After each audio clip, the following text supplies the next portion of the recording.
വിൻഡീസിനെതിരെ ഈഡൻ ഗാർഡനിൽ സഞ്ജു അഴിച്ചുവിട്ട തീപ്പൊരി ഇന്നിംഗ്സിന്റെ അലയൊലികൾ ഇപ്പോഴും ആരാധകരുടെ മനസ്സിൽ നിന്ന് ഒഴിഞ്ഞുപോയിട്ടില്ല.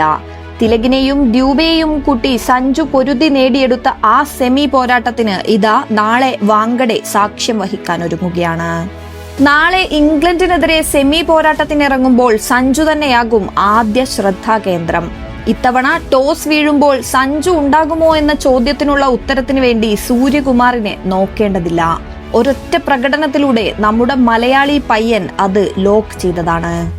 ഒരു ലോകകപ്പിൽ കൂടി സഞ്ജു ബെഞ്ചിലിരിക്കുമെന്ന് ഉറപ്പിച്ചിടത്ത് നിന്നാണ് വാതിലുകൾ ചവിട്ടി തുറന്ന് അയാൾ കടന്നു വരുന്നത്. അങ്ങനെ കൊൽക്കത്തയുടെ ആകാശത്ത് താഴ്ത്തപ്പെട്ടവൻ വാഴ്ത്തപ്പെട്ടവനായി. വിമർശന കൂരമ്പുകൾ നെയ്തവർ പ്രശംസകൾ കൊണ്ടുമൂടി. അതുകൊണ്ട് തന്നെ ഈ ലോകകപ്പിൽ പ്രഷർ ഇല്ലാതെ കുറച്ചൽപ്പം ആയാസത്തോടെ സഞ്ജു കളിക്കുന്ന ആദ്യ മത്സരമാകും ഇംഗ്ലണ്ടിനെതിരെയുള്ള സെമി പോരാട്ടം. ടൂർണമെന്റ് തുടങ്ങുന്നതിന് തൊട്ടു മുൻപ് ഇന്ത്യൻ ക്യാമ്പിലെത്തിയ മുൻ ക്യാപ്റ്റൻ രോഹിത് ശർമ്മ, സാരമില്ല, നീണ്ട ടൂർണമെന്റാണ്, ഈ വിഷമമെല്ലാം മാറും, നിനക്ക് അർഹിച്ച അവസരം കിട്ടുമെന്ന് പറയുന്ന വീഡിയോ ഇപ്പോൾ സോഷ്യൽ മീഡിയയിൽ വൈറലായി കറങ്ങുന്നുണ്ട്. അതായിരുന്നു സത്യം. ആ അവസരത്തിൽ കത്തിക്കയറിയ പ്രകടനത്തിൽ 2 ദിവസങ്ങൾക്കപ്പുറം സഞ്ജുവിനെ കുറിച്ചുള്ള മാധ്യമപ്രവർത്തകന്റെ ചോദ്യത്തെ പരിഹസിച്ച സൂര്യക്ക് വരെ സഞ്ജുവിനെ ക്യാപ്പ് ഊരിവെച്ച് വണങ്ങേണ്ടി വന്നു. തെറ്റുതിരുത്തിയ ആ ചെയ്തി ക്യാപ്റ്റന്റെ മഹത്വം. ഗവാസ്കറും ആകാശ് ചോപ്രയും അശ്വിനും ചഹലും ബദ്രിനാഥുമെല്ലാം ഒരൊറ്റ യൂ ടേൺ ആയിരുന്നു. അവർക്കല്ലെങ്കിലും അത് പുതുമയൊന്നുമല്ലല്ലോ. ഇംഗ്ലണ്ടിനെതിരെ സഞ്ജു തിളങ്ങുമെന്ന് തന്നെയാണ് കരുതുന്നത്. മോശം ഫോമിലുള്ള ലോക 1-ാം നമ്പറുകാരൻ അഭിഷേക് ശർമ്മയുടെ കുറവ് കൂടി നികത്തി സഞ്ജു മികച്ച തുടക്കമിട്ടാൽ ബാക്കി പിന്നെ വരുന്നവർ നോക്കിക്കോളും. ജോഫ്ര ആർച്ചറിന്റെ ഷോർട്ട് ബോൾ കെണിയിൽ പല കുറി വീണിട്ടുള്ള സഞ്ജു ഇത്തവണ അത് ചാടിക്കടക്കുമെന്നും കരുതാം. ഇത് തുടർച്ചയായ 3-ാം തവണയാണ് ഇന്ത്യക്ക് ഇംഗ്ലണ്ടിനെ സെമി ഫൈനലിൽ നേരിടേണ്ടി വരുന്നത്. 2022-ൽ ഇന്ത്യയെ തകർത്ത് ഫൈനലിലേക്ക് മുന്നേറിയ ഇംഗ്ലണ്ട് കിരീടവും കൊണ്ടാണ് മടങ്ങിയത്. 2024-ൽ പക്ഷേ ഇന്ത്യ അതിനുള്ള മറുപടി കൊടുത്തു. അന്ന് ഇന്ത്യയും കിരീടം ചൂടി. ഒരിക്കൽ കൂടി ആ പോര് ആവർത്തിക്കുന്നു. T20 ലോകകപ്പ് ഹിസ്റ്ററിയിൽ 5 തവണയാണ് ഇന്ത്യയും ഇംഗ്ലണ്ടും നേർക്കുനേർ വന്നത്.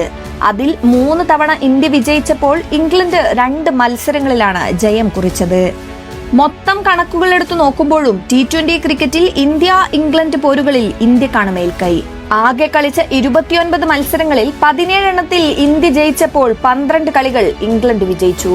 പോയ വർഷം ജനുവരിയിൽ അരങ്ങേറിയ T20 പരമ്പര 4-1 ഇന്ത്യ സ്വന്തമാക്കിയതും അതിൽപ്പെടും. ടൂർണമെന്റിലെ പ്രകടനത്തിലേക്ക് നോക്കിയാലും ഇന്ത്യ തന്നെയാണ് മുന്നിൽ. തോറ്റത് സൂപ്പർ 8-ൽ ദക്ഷിണാഫ്രിക്കയോട് മാത്രം. ഇംഗ്ലണ്ട് തോൽവി അറിഞ്ഞത് വിൻഡീസിനോട് മാത്രമാണെങ്കിലും നേപ്പാൾ അടക്കമുള്ള ടീമുകളോട് ക്ലോസ് ഫൈറ്റ് നേരിടേണ്ടി വന്നു. അതേസമയം ബാറ്റിംഗിൽ പല താരങ്ങളുടെയും ഇൻകൺസിസ്റ്റൻസി ഇന്ത്യയെ സംബന്ധിച്ച് വലിയൊരു വെല്ലുവിളിയാണ്. 8ഓളം വരുന്ന ബാറ്റിംഗ് ഡെപ്തിൽ ഫോം ആകുന്നത് 3 പേരൊക്കെയാണ്. കഴിഞ്ഞ കുറച്ച് മത്സരങ്ങളായി ബൌളിംഗിൽ വരുൺ ചക്രവർത്തി റൺസ് വിട്ടുകൊടുക്കുന്നുണ്ട്. ബുംറ മിനിമം പെർഫോമൻസ് ഗ്യാരണ്ടി ചെയ്യുന്നുണ്ടെങ്കിലും മിഡിൽ ഓവർ വെല്ലുവിളിയാണ്. ഫീൽഡിംഗിലെ പിഴവ് വലിയ ബാലികേറ മലയാണ്. വിൻഡീസിനെതിരായ മത്സരത്തിൽ 3 ക്യാച്ചുകളും 1 റൺഔട്ട് ചാൻസുമാണ് ഇന്ത്യ വിട്ടുകളഞ്ഞത്. ആദിൽ റഷീദും ലിയാം ഡാവ്സണും വിൽ ജാക്സും ഉൾപ്പെട്ട സ്പിൻ കെണിയെ ഇന്ത്യ ഭയക്കേണ്ടി വരും. അസാധ്യ ഓൾറൗണ്ടർ മികവ് തുടരുന്ന ജാക്സ് ഇതിനകം 4 മത്സരങ്ങളിൽ പ്ലെയർ ഓഫ് ദി മാച്ച് ആയി കഴിഞ്ഞു. ജോസ് ബട്ട്ലറുടെ ഫോം ഔട്ടാണ് ബാറ്റിംഗിൽ ഇംഗ്ലണ്ടിന്റെ വെല്ലുവിളി. നായകൻ ഹാരി ബ്രൂക്ക് ഒറ്റക്ക് മത്സരം ജയിപ്പിക്കാൻ കഴിവുള്ളയാളാണെന്ന് തെളിയിച്ചതാണ്.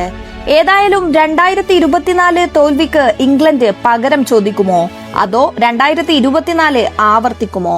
കണ്ടറിയാം.